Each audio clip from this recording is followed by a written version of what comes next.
Y bueno, hoy es el último tema de esta serie en la que estuvimos estos 2 meses, la serie Cimentados. Y hoy quiero compartir con cada uno de ustedes, si me pueden poner el tema, por favor. Vamos a ver en esta mañana el tema que cimentados en su pacto. En verdad yo me puse a reflexionar mucho acerca de estos acontecimientos, primeramente que se viven en esta semana en la ciudad, y en segundo, pues la situación que pasó también en estos días pasados, cómo la maldad del hombre es muy grande.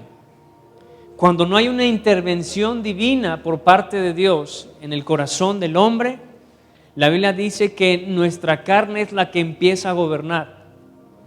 Y sabes, no debemos permitir que nuestra carne gobierne nuestras vidas. Porque cuando un hombre empieza a gobernarse por sí mismo, la palabra dice que incluso Dios en algunas personas deja que su maldad la siga consumiendo y que cada vez más ellos vayan cayendo en cosas peores a causa de no dejar que Dios obre en el corazón. Y yo en serio estuve reflexionando en estos días, en mi casa, estuve orando por la ciudad. Cuando yo llego a mi casa, de la puerta, de la ventana de mi cuarto va a dar a la ciudad, y yo me ponía a reflexionar, ¿qué le ha pasado a Taxco? ¿Qué será? En unos 15 años la ciudad ha cambiado mucho.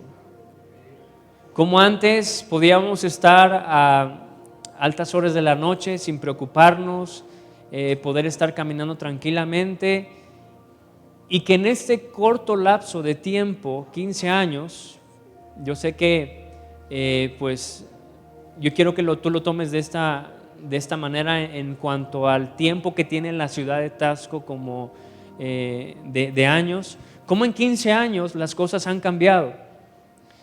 La violencia nos ha obligado a estar en nuestros hogares, el no tener la libertad para salir. El pecado de la ciudad ha sido tan grande de la presencia de Dios que simplemente no es que Dios se haya alejado de Taxco, sino que Dios ha dejado que nosotros tomemos la decisión en qué rumbo queremos que nuestra ciudad se dirija en estos tiempos.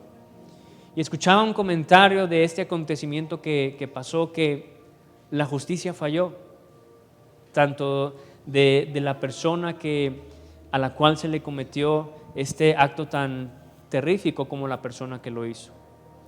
Y nos damos cuenta que la sociedad, y nos incluimos porque nosotros somos parte de la sociedad, hemos caído en un ambiente muy hostil, en un ambiente de mucha maldad, que en el corazón de la gente hay maldad. Y a veces pues todo lo que vemos también en esta semana, que es tradición y que a veces lo tomamos como pues una oportunidad quizá de trabajo, de que va a haber mucho turismo, pues que tenemos que aprovecharlo, pero realmente no nos damos cuenta que hubo un momento en la historia en el que un hombre llamado Jesucristo tuvo que pagar un precio muy alto para que tú y yo pudiéramos estar en libertad, para que tú y yo podamos tener paz. Muchos a veces nos gusta tener los beneficios de la muerte de Jesús, pero no somos capaces de recordar y de valorar el precio tan alto que ese sacrificio tuvo que costar. Y así como quizá a veces pasamos situaciones y el tiempo hace que nosotros podamos quizá olvidarnos, por eso es muy importante que nosotros recordemos lo que Jesús hizo por nosotros. Y por eso en este día nosotros vamos a celebrar la Santa Cena, porque la Biblia nos manda que nosotros recordemos lo que Jesús hizo. Pero antes de eso yo quiero compartir contigo este tema que se llama cimentados ¿qué? En su pacto. Quiero que vayamos al libro de Primera de Pedro, capítulo 1, verso 3. Primera de Pedro, capítulo 1, verso 3. Y yo quiero que tú entiendas la importancia del por qué Jesús resucitó. La importancia realmente de la resurrección de Jesús. Dice aquí la palabra de Dios: bendito el Dios y Padre de nuestro Señor Jesucristo. Dice que según su grande misericordia nos hizo renacer. Repite conmigo la palabra renacer. Y aquí es donde va a cobrar mucha importancia la palabra el nuevo nacimiento. Que incluso personas no entendían este concepto y que a Jesús le preguntaban: pero Señor, ¿cómo tengo que nacer de nuevo? O sea, ¿me voy a transformar y voy a ser nuevamente un bebé y voy a nacer de nuevo? Pero no, vamos a estar viendo lo que es este punto muy importante. Dice que según su grande misericordia nos hizo renacer para una esperanza. Repite conmigo ahora: una esperanza viva. Y aquí viene lo más importante, dice por la resurrección de Jesucristo de los muertos.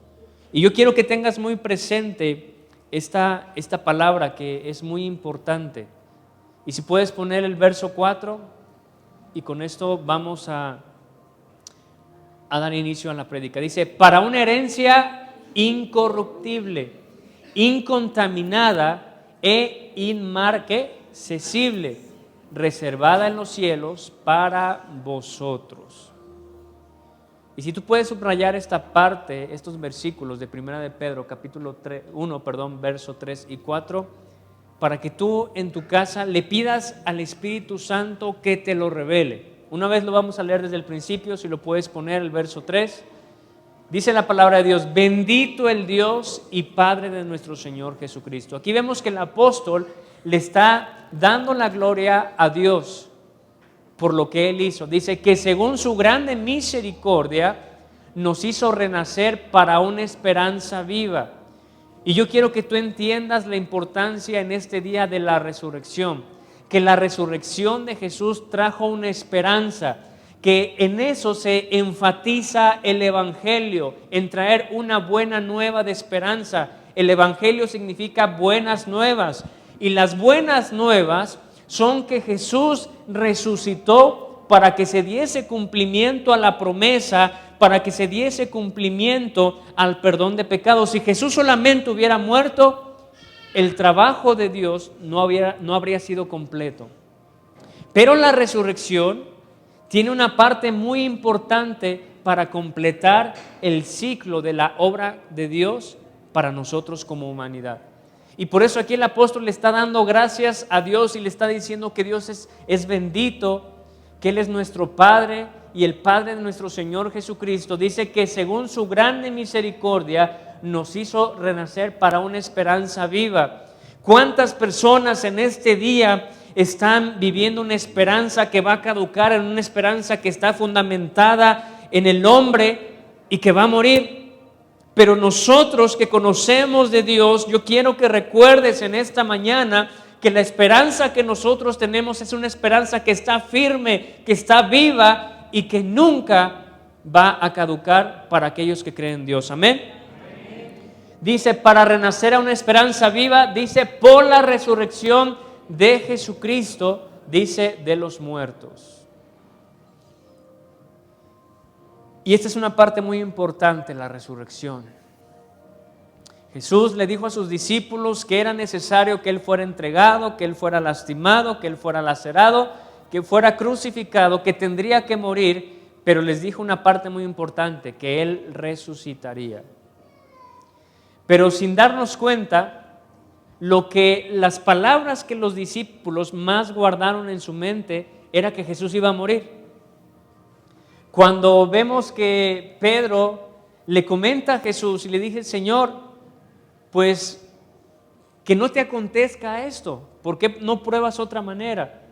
Pero Pedro simplemente se acordó de esas palabras de Jesús, que él tenía que morir. Y cuando nosotros decimos la palabra muerte o le preguntamos a una persona qué implica la muerte, te aseguro que la muerte para las personas implica pues el fin, que todo se ha acabado, que es el final de una vida. Y eso era lo que Pedro tenía en su mente, y él no comprendía la palabra resurrección. Él no comprendía la palabra que era resucitar de entre los muertos, porque eran cosas que casi no se veían a lo largo de la historia de la humanidad, que era algo que la gente no presenciaba y que no conocía. Y que aunque los discípulos pudieron ver cómo Jesús resucitó a Lázaro, cómo Jesús levantó a una niña de entre los muertos, como que no creían esa palabra tan importante. Y por eso la resurrección y cada pacto que Dios hizo con el hombre empezaba con un nuevo comienzo. Si te das cuenta, en la Biblia, hoy rápidamente te voy a decir, en la Biblia se hicieron muchos pactos. Por ejemplo, Dios con el hombre. Hubo un pacto de Dios con Adán, hubo un pacto con Dios con Noé, hubo un pacto de Dios con Abraham, hubo un pacto de Dios con el pueblo de Israel, hubo un pacto con Dios con Moisés, hubo un pacto de Dios con David, hubo también el nuevo pacto en el cual tú y yo estamos presentes en estos tiempos. Ya ahí tú puedes investigar cuál fue el pacto que Dios hizo con Abraham, que hizo con David, que hizo con Noé. Pero siempre que hubo un pacto, hubo un nuevo comienzo. Por ejemplo, vamos a ver rápidamente la historia de Noé. La Biblia dice que Dios había decidido exterminar a la humanidad, ¿sí o no? Y que hubo una persona que halló gracia delante de Dios y que fue Noé y su familia. Pero antes que Dios hiciera el pacto con Noé, vino esa destrucción y vino esa mortandad a toda la humanidad. Y antes de que Noé entrara en pacto con Dios, dice que Dios les permitió la vida y que ellos se bajaron del arca porque representaba un nuevo comienzo. Que esa parte de maldad había sido erradicada, pero que Dios quería hacer un pacto con Noé para que él empezara una nueva vida, empezara una nueva etapa. Y fue ahí cuando Dios hizo el pacto con Noé, diciéndole: Noé, nunca más volveré a destruir a la humanidad con un diluvio. En el caso de Dios con el pueblo de Israel, estuvo el pueblo esclavizado durante 440 años. Y cuando el pueblo de Israel, la nación de Israel, es castigada, es azotada, es devastada, el nuevo pacto que Dios hizo con el pueblo de Israel sucedió después de que el pueblo fue liberado. Porque el pueblo no hizo un pacto con un pueblo esclavizado. Dios hizo el pacto con un pueblo liberado. Y el nuevo pacto, en el cual lo podemos encontrar y lo vamos a leer en el libro de Jeremías, si tú lo quieres anotar y si lo vamos a ver, en el libro de Jeremías capítulo 31, el verso 31 al 34. Este es el nuevo pacto que el profeta Jeremías profetizó que Dios iba a hacer. Ya no un pacto con una persona, ya no un pacto con un pueblo, sino un pacto con la humanidad. Y vamos a leer de lo que se trata este pacto. Jeremías capítulo 31, verso 31. De hecho, el título en el versículo 27 arriba, la Biblia dice un nuevo pacto. Pero vamos a leer del 31 al 34. Dice la palabra de Dios: He aquí vienen días, dice Jehová, en los cuales haré nuevo pacto con la casa de Israel y con la casa de Judá. No como el pacto que hice con sus padres el día que tomé su mano para sacarlos de la tierra de Egipto. Fíjate lo que dice aquí: porque ellos, ¿qué? Invalidaron mi pacto, aunque fui yo un marido para ellos, dice Jehová. Y cuando a veces nosotros hablamos de pactos, mucha gente piensa que solamente es pedir dinero, pero no. Hay pactos que se hacen con Dios. Y que obviamente en algunos casos nosotros sí damos algo que nos cuesta, y en este caso es algo económico, pero porque nosotros lo hacemos de una manera voluntaria. No es algo que también se exija en una iglesia. No es algo que es un requisito para ser salvo, no. Los pactos con Dios se hacen cuando tú quieres entrar en una comunión aún más íntima con Dios. Pero dice aquí en la Biblia, en el verso 32, no como el pacto que hice con sus padres el día que tomé su mano para sacarlos de la tierra de Egipto. Dice, porque ellos invalidaron mi pacto. O sea, vemos que la fidelidad de Dios siempre ha estado presente en los pactos con los diferentes hombres y mujeres que la Biblia nos narra. Pero las personas que invalidan los pactos, ¿quiénes somos? Nosotros. Cuando dejamos de hacer lo que nosotros nos hemos comprometido con Dios. Cuando tú haces un compromiso con Dios, cuando tú le dices que le vas a entregar tu vida, le vas a entregar tu corazón y te alejas de Él, te apartas, caes en pecado, tú estás invalidando un compromiso que tenías con Dios. Y por eso a veces no podemos ver la bendición, a veces por eso nos sentimos secos, nos sentimos alejados, nos sentimos como que estamos dando círculos, porque nosotros no fuimos capaces de cumplir un compromiso con Dios. Y por eso la palabra pacto es muy importante y que nosotros debemos entender. Y que por eso Dios quiso hacer un nuevo pacto con la humanidad. Pero en este pacto Dios iba a hacer mucho más allá de lo que hizo con los otros pactos que hizo con Adán, que hizo con Abraham, que hizo con Noé. Y ahorita vamos a seguir leyendo lo que implica este pacto. Pero vamos a leer nuevamente el verso 32. No como el pacto que hice con sus padres el día que tomé su mano para sacarlos de la tierra de Egipto, porque ellos invalidaron ¿qué? Mi pacto, aunque fui yo un marido para ellos. Y si te das cuenta, la Biblia dice que Jesús va a venir ¿por qué? Por su esposa, que es la iglesia. O sea, vemos todavía la fidelidad de Dios, que todavía la Biblia nos menciona que Jesús es como un esposo. Como ese esposo que exalta a su esposa, que la dignifica, que la honra, que la ama. Y es algo que debemos entender. Verso 33. Pero este es el pacto que haré con la casa de Israel después de aquellos días, dice Jehová. Daré la ley, mi ley que en su mente. Dice aquí, y la escribiré en su corazón, y yo seré a ellos por Dios, y ellos serán por pueblo. Dice, y no enseñará más ninguno a su prójimo, ni ninguno a su hermano, diciendo, conoce a Jehová, porque todos me conocerán, desde el más pequeño de ellos hasta el más grande, dice Jehová, porque perdonaré la maldad de ellos y no me acordaré más de su pecado.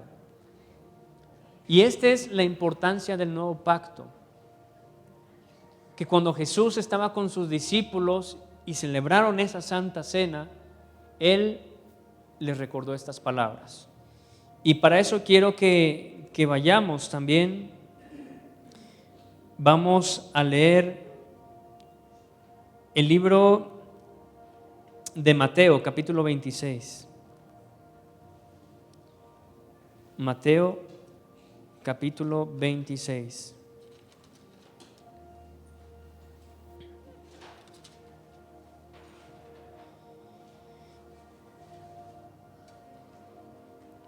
Verso 26. Mateo, capítulo 26, verso 26 al 28. Dice, y mientras comían, tomó Jesús el pan y lo bendijo y lo partió y dio a sus discípulos y dijo, tomad, comed, esto es mi cuerpo. Tomando la copa y habiendo dado gracias, les dio diciendo, bebed de ella todos. Dice, porque esto es mi sangre, ¿qué?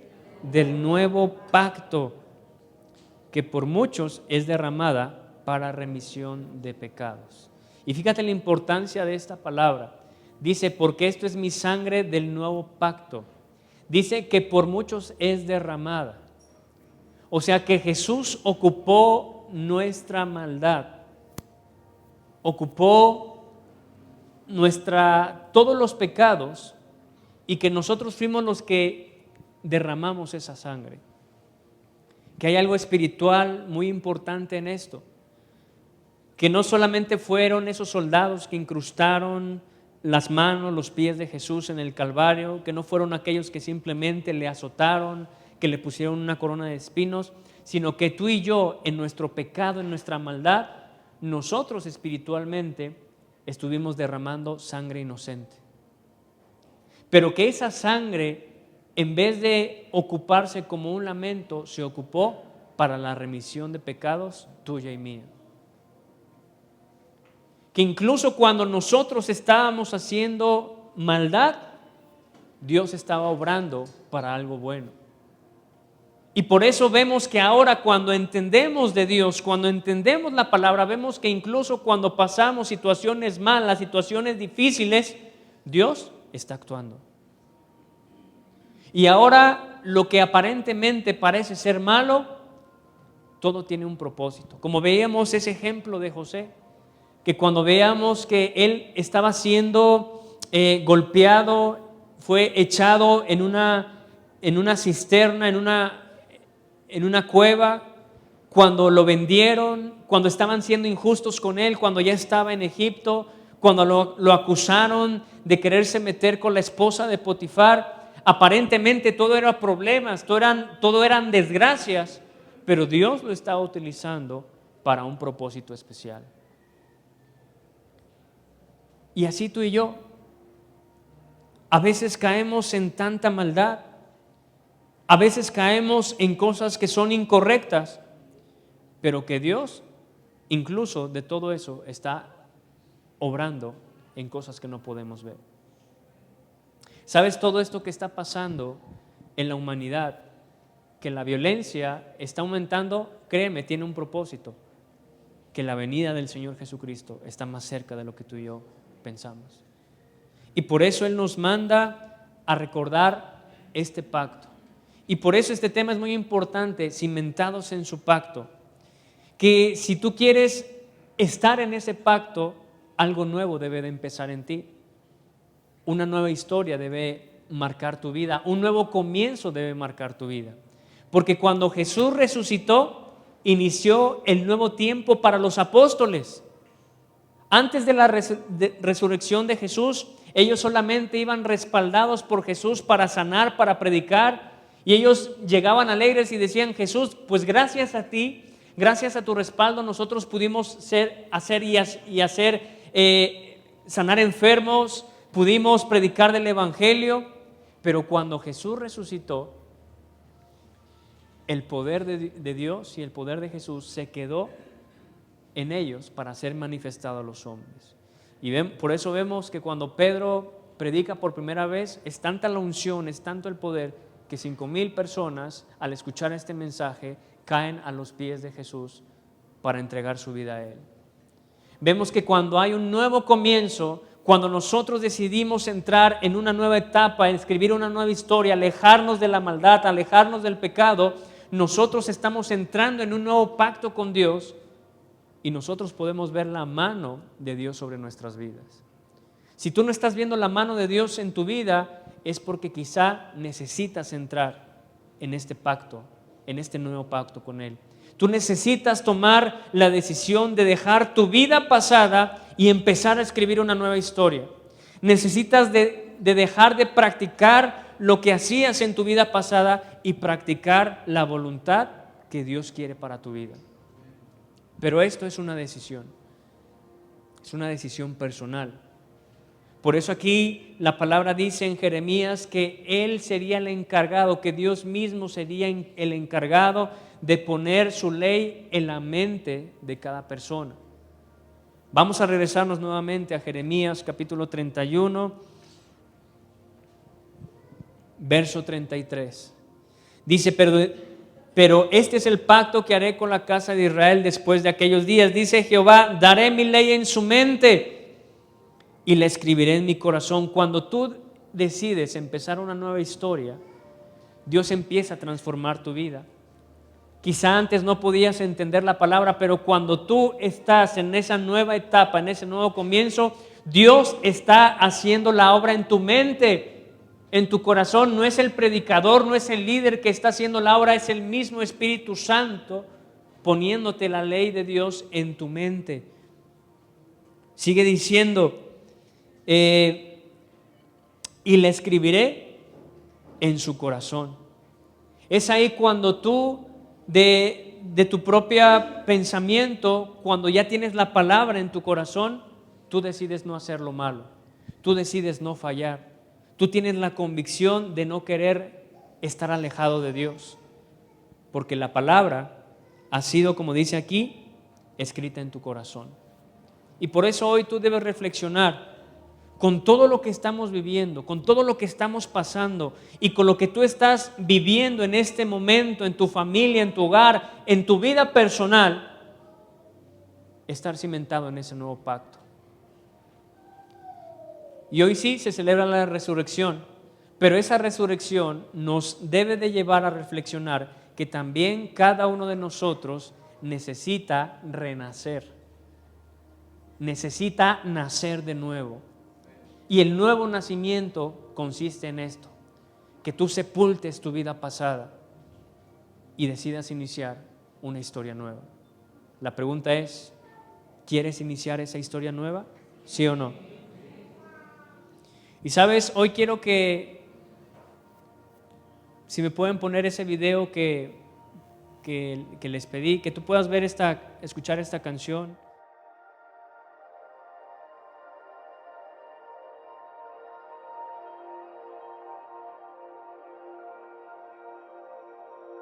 Y hoy te voy a pedir que te pongas de pie.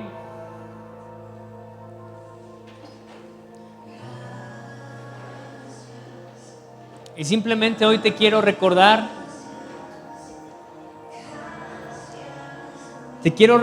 dos propósitos del nuevo pacto y de la resurrección. El primero de ellos lo encontramos en Hebreos capítulo 13, versos 20 y 21. Dos propósitos de la resurrección. Dice la palabra de Dios en Hebreos capítulo 13, 20 y 21, dice, y el Dios de paz que resucitó de los muertos a nuestro Señor Jesucristo y el gran pastor de las ovejas, dice, por la sangre del pacto eterno, dice, nos haga aptos en toda buena obra para que hagáis su voluntad, haciendo Él en vosotros lo que es agradable delante de Él por Jesucristo, al cual sea la gloria por los siglos de los siglos. O sea que ese nuevo pacto, esa sangre, tiene un propósito, que tú seas apto para toda buena obra, que tú entiendas que por más que tú te esfuerces en tus propias fuerzas, no vas a poder lograr ser diferente, no vas a poder cambiar. Necesitas de Dios y necesitas entrar en ese nuevo pacto para que tú puedas ser apto para toda buena obra. Si tú has estado haciendo las cosas en tus propias fuerzas, es tiempo que hoy escribas una nueva historia. Y el segundo propósito, que la Biblia igualmente lo menciona, que el mismo poder que resucitó a Jesús de entre los muertos fue dado por Dios a su iglesia, para que la iglesia haga el bien. Y esto nos debe de llamar nuevamente a un compromiso con Dios. No un compromiso con el hombre, no un compromiso con alguien, sino un compromiso con Dios. Y hoy vas a cerrar tus ojos rápidamente, y antes de pasar esta parte de la Santa Cena, que tú hoy reflexiones y que realmente hoy el Espíritu te quebrante por todo lo que quizás has dejado de hacer. Y que le puedas decir, Señor, perdóname, porque no había estado cimentado en tu pacto, en ese nuevo pacto. Que hoy te puedas doler por la situación en la cual ha caído esta ciudad. Que hoy realmente el Espíritu Santo te ponga una carga por las familias, te ponga una carga por la situación en la cual se encuentra espiritualmente Tasco. Y que tú te des cuenta que este cambio no se va a lograr en nuestras fuerzas, no se va a lograr haciendo eventos. Necesitamos de la presencia de Dios en nuestras vidas. La iglesia necesita de la presencia de ese gran pastor de las ovejas. La iglesia necesita ser santificada por esa sangre del nuevo pacto, para que podamos ser aptos para hacer esas nuevas obras. Y este es el tiempo en el cual, antes de tomar la Santa Cena, tú puedes arrepentirte de las acciones, de los actos que tú has cometido, de los pecados, y que tú le puedas decir: Señor, perdóname, perdóname, Señor. Y yo te voy a invitar que si nace de ti el hacer esta oración, que tú abras tus labios y le digas: Señor, perdóname porque he actuado mal. Señor, perdóname porque he sido el primero en pecar. Señor, perdóname porque tu ley no está en mi mente y tus palabras no están en mi corazón. Dile: Padre, perdóname porque me he dejado gobernar por mí mismo. Yo soy el que ha decidido, Señor, cuál será el destino de mi vida. Yo he sido, Señor, el dueño de mis pensamientos, de mis emociones. Pero ahora entiendo, Padre, que si tú estás en mi mente y en mi corazón, tú me guiarás a toda la verdad. Señor, así como tú oraste por tus discípulos y dijiste que tu palabra, Señor, es la verdad, y decías en esa oración: Señor, santifícalos en tu verdad, tu palabra es la verdad. Dile: Señor, hoy yo deseo un nuevo comienzo en mi vida, estando sujeto bajo tu palabra, estando sujeto a tu voluntad. Dile: Señor, yo quiero negarme en este día a mí mismo, porque me duele, Señor, la condición que como ciudad hemos caído. Padre, perdónanos, porque la iglesia no ha demostrado, Señor, tu amor. Porque la iglesia, Señor, no ha demostrado ese poder, Señor, que te resucitó de entre los muertos. Padre, perdónanos, Padre, porque hemos dejado de hacer una labor. Pero hoy, Señor, queremos que esa sangre nos purifique, que esa sangre nos perdone, que esa sangre, Señor, haga un milagro, y que cada uno de nosotros, que esta iglesia, Señor, entre en ese nuevo pacto, entre en ese nuevo tiempo. Señor, que en esta etapa, Señor, cada persona decide escribir una nueva historia en su vida, y que a través de ese nuevo tiempo, Señor, tu bendición esté sobre cada uno de nosotros. Hoy te damos gracias, Padre, porque tú eres misericordioso, porque tú te has mostrado en este tiempo como un esposo que ha sido fiel, y que a pesar de nuestros errores, a pesar, Señor, de que nos alejamos, a pesar de que somos de doble ánimo, a pesar que dudamos, a pesar que a veces no mostramos fe, tú nos sigues esperando, y tú nos levantas, tú nos fortaleces, tú nos perdonas, porque grande es tu fidelidad, porque grande es tu amor para cada uno de nosotros. Padre, hoy mira nuestro corazón y dile con tus propias palabras: dile: Señor, mira mi corazón, porque no quiero, Padre, que sean palabras emocionales las que expresen, Señor, lo que yo siento por ti, sino que tú mires mi corazón, Señor, que tú veas que yo tengo ese deseo de cambiar, que tú veas que yo tengo ese deseo, Señor, de escribir una nueva historia. Y aunque a veces, Señor, lo he intentado en mis fuerzas, hoy, Señor, lo quiero hacer bajo tu poder, lo quiero hacer bajo tu gracia, lo quiero hacer, Señor, bajo tu ayuda. Pon las manos en tu corazón y dile: Señor, ayúdame. Dile: ve mi corazón en esta mañana, porque yo necesito de ti. Y así como tú resucitaste al tercer día, Señor, si algo nuevo ocurre en mí, si algo diferente empieza a suceder en mí, Señor, yo sé que también veré tus maravillas en este tiempo. Así te lo pedimos en esta mañana, en el precioso nombre de Cristo Jesús. Amén, amén y amén. Dale un fuerte aplauso a Dios en esta mañana.